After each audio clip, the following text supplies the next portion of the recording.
جو اپنی مرضی کے آپ فیصلے کروانا چاہتے ہیں, جو پریشرائز کرنا چاہتے ہیں, مرضی کے لوگ لگوانا چاہتے ہیں, یہ نہ کریں.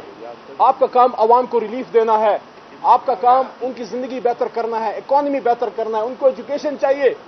کروڑوں بچے آج بھی اسلام آباد میں چوکوں پہ ہماری مائیں افطاری کے لیے ہاتھ پھیلائے کھڑی ہیں. کون اس کا ذمہ دار ہے؟ اللہ نہیں پوچھے گا, مجھ سے بھی پوچھے گا, عمران خان صاحب سے بھی پوچھے گا. لیکن شہباز صاحب, آپ وزیر اعظم ہیں, آپ ملک کو آگے لے کے جائیں, الیکشن کی طرف لے کے جائیں اور فیصلہ عوام سے کرا لیں, کیونکہ اللہ کہتے ہیں کہ امرہم شورا بینہم, جب کوئی مسئلہ آتا ہے تو وہ آپس میں شورا کرتے ہیں. بہت شکریہ.